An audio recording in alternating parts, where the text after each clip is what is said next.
Hello friends, मी अंजली आपलं स्वागत करते अंजूस किचन वर्ल्ड या आपल्या यूट्यूब चॅनलवर।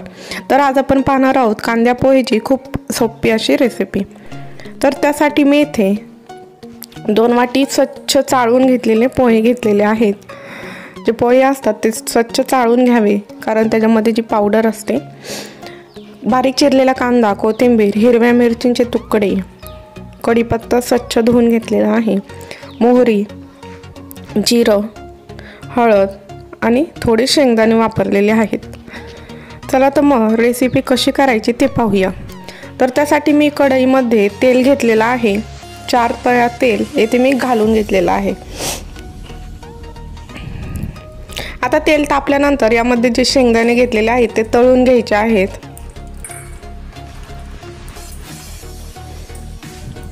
एकदम लाल कलर येईपर्यंत याला आपल्याला तळायचं आहे।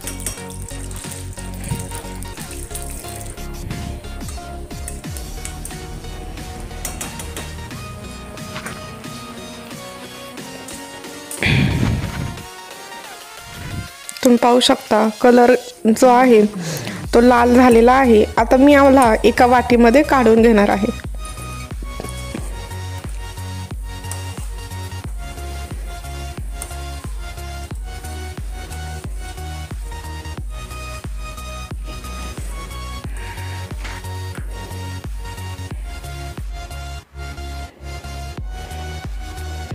आता या तेलामध्ये आपल्याला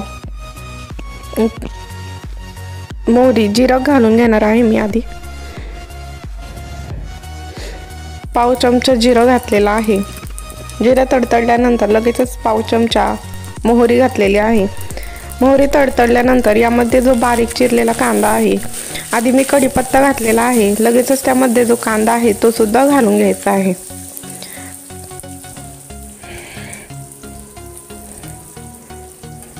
आणि लगेचच जी बारीक चिरलेली मिरची आहे ती सुद्धा घालून घेणार आहे, जेणेकरून जी मिरची आहे ती सुद्धा तेलामध्ये चांगल्या प्रकारे परतली जाईल।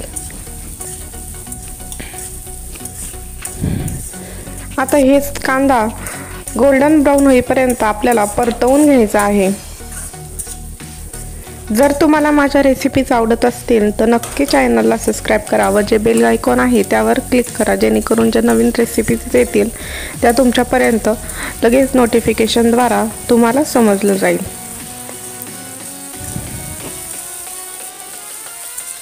तुम्ही पाहू शकता आता जो कांदा आहे तो गोल्डन ब्राऊन कलर आलेला आहे।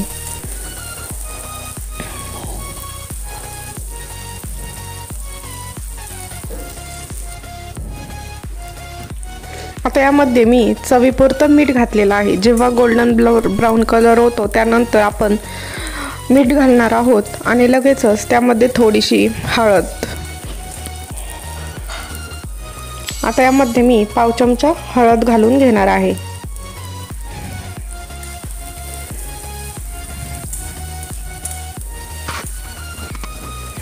सगळ्यात शेवटी हळद घालायची आहे, जेणेकरून जी हळद आहे ती करपणार नाही। आता यामध्ये तुम्ही पाहू शकता जे पोहे आहेत मी ते स्वच्छ धुवून मोकळे करून घेतलेले आहेत, ते आपल्याला यामध्ये घालून घ्यायचे आहेत।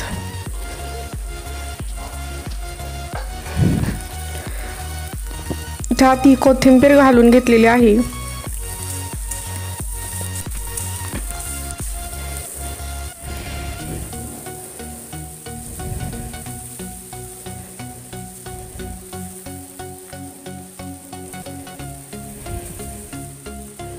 आता ते पोहे आहेत ते सुद्धा मी पूर्णपणे यामध्ये घालून घेणार आहे आणि छान असं जे सर्व मिश्रण आहे ते एकजीव करून घ्यायचं आहे।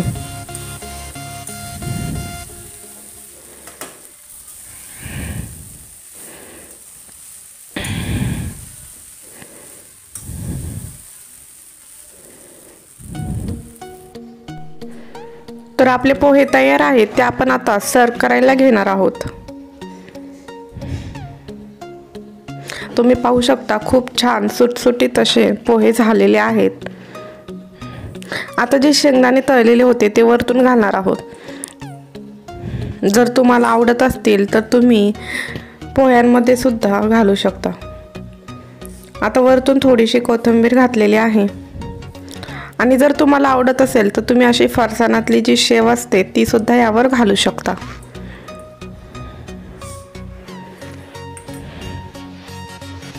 तर कशी वाटली रेसिपी नक्की कमेंट करून सांगा व आवडली असेल तर लाईक व शेअर करा व चॅनलला सबस्क्राईब करा।